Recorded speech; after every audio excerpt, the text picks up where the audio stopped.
I swiped right on Mark, enticed by his charming profile and our mutual love for classic movies and obscure music. Our connection blossomed over months of late-night chats and endless phone calls. Mark finally asked me out on a date, and we settled on a cozy Italian restaurant in my neighborhood. The anticipation was electric as I walked into the dimly lit eatery, my heart pounding with excitement. The air was filled with the aroma of garlic and simmering tomato sauce. Couples laughed softly at candlelit tables, creating a warm atmosphere that should have eased my nerves. But as I scanned the room, my excitement began to morph into anxiety. Mark was nowhere to be seen. I took a seat, trying to convince myself that he was simply running late. I ordered a glass of water, glancing at my phone every few minutes, hoping for a text or a call. An hour passed, and my optimism began to wane. Just as I was about to give up, my phone buzzed with a message from Mark. "Hey, sorry, stuck in crazy traffic. Be there soon, promise." Relief washed over me, and I smiled at the understanding waiter who had been eyeing my solo table. I ordered a small appetizer to pass the time, convincing myself that Mark would arrive any moment. Another hour crept by and my phone buzzed again. This time it wasn't a message, it was a picture. Mark stood outside the restaurant looking shy. The background was slightly blurry. The street behind him appeared deserted, almost eerie. I brushed off the oddity, chalking it up to a poor quality photo. Minutes later, a man approached my table, his smile warm and welcoming. "Hey Sarah, sorry I'm late. Traffic was a nightmare," he said, introducing himself as Mark. But something was off. His eyes were ice cold, calculating, and his smile seemed painted on, never reaching his eyes. Panic set in, my gut clenching with an instinctual warning. This wasn't the Mark I'd been talking to online. As I stammered and tried to excuse myself, the imposter wouldn't let me go.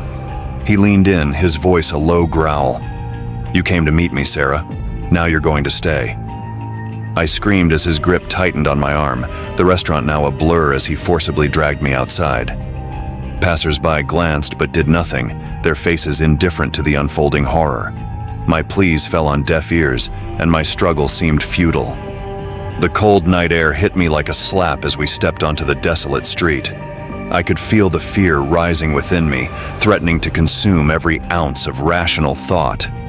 The man's sinister grin widened, a chilling contrast to the warmth of the restaurant we had just left. Just when despair seemed inevitable, a stranger appeared from the shadows, a guardian angel in the form of a concerned passerby. His gaze met mine, recognizing the fear in my eyes. Without hesitation, he intervened, demanding the imposter release his grip on me. The two men locked eyes, a silent but intense exchange passing between them. The stranger's unwavering determination seemed to unnerve the imposter. In that fleeting moment of distraction, I seized the opportunity to break free. I ran, my heart pounding in my chest, fueled by adrenaline and the sheer will to escape. The stranger, without uttering a word, ensured my safety as he faced off with the imposter, buying me precious seconds to distance myself from the nightmare. As I sprinted through the empty streets, my breaths came in ragged gasps. I didn't dare look back, fearing the man might still be chasing me.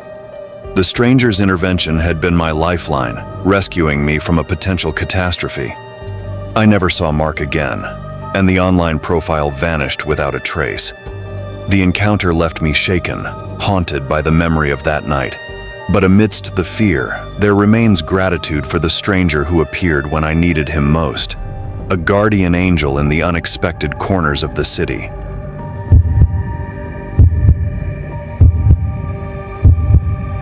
I thought I'd found the perfect guy in David. Tall, with piercing blue eyes and a smile that could brighten the darkest days, he seemed like a dream come true. Our whirlwind romance was filled with candlelit dinners and romantic getaways, but soon I started noticing unsettling things about him. It began innocently enough with surprise visits to my workplace.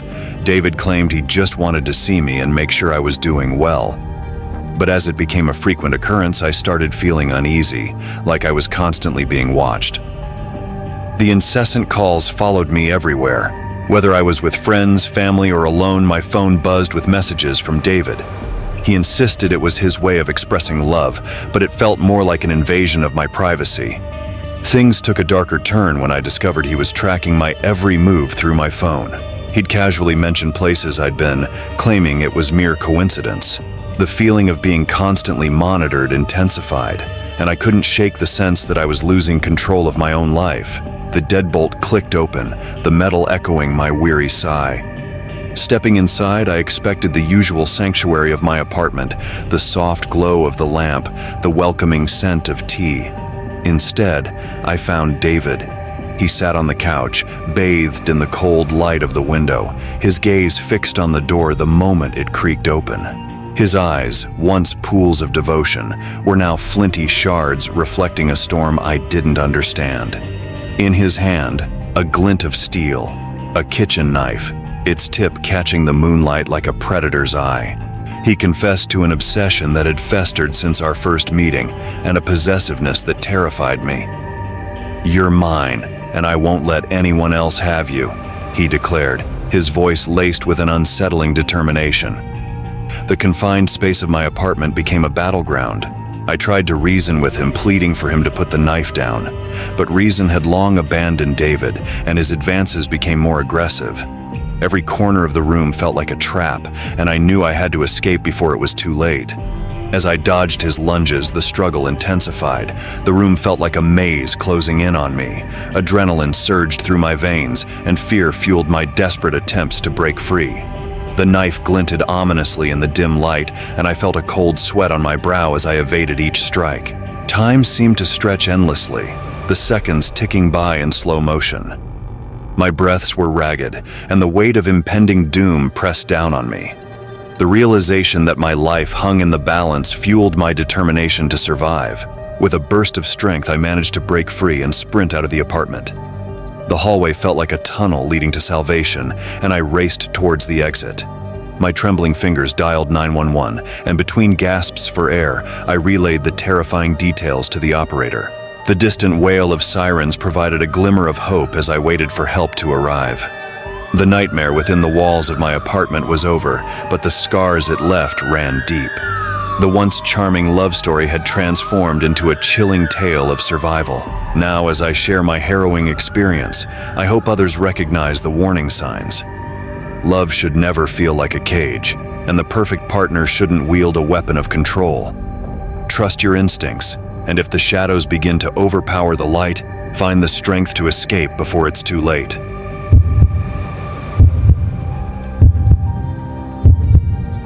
The first day of our camping trip with Phil was a dream.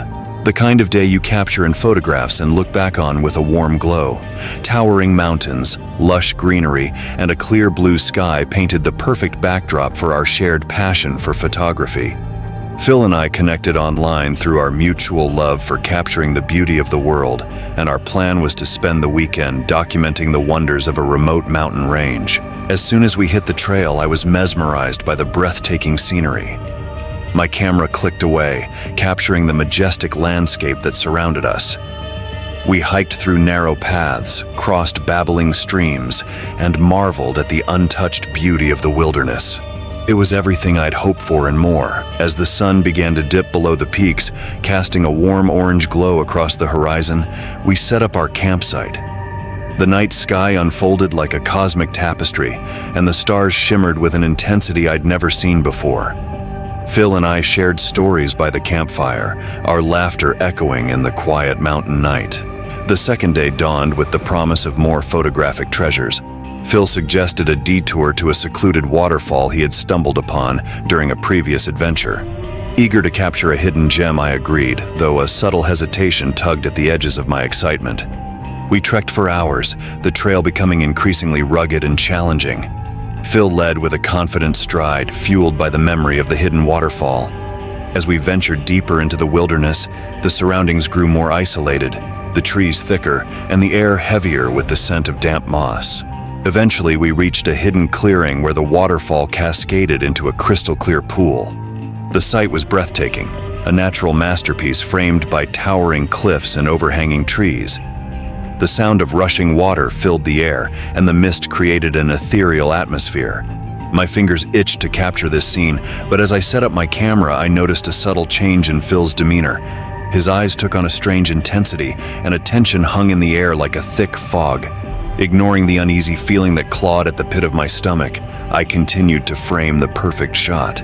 Suddenly, Phil turned to me, his gaze unsettlingly intense. He grabbed my arm, his fingers digging into my skin, and pulled me towards the edge of the pool. Panic surged through me, and I tried to shake free, but his grip tightened. I screamed, my voice swallowed by the roar of the waterfall. Before I could comprehend what was happening, Phil shoved me over the edge. The world spun and I plummeted into the freezing water below. The impact was brutal. My head struck a rock and darkness enveloped me. I fought against the current, my body battered and disoriented. Miraculously, I managed to grab onto a submerged branch, clinging to it like a lifeline. As consciousness ebbed back, I found myself alone in the icy water. Phil was gone. Bruised and battered, I struggled to drag myself out of the pool. The forest seemed darker, more ominous as I staggered back to the trail. Lost and disoriented, I wandered for what felt like hours.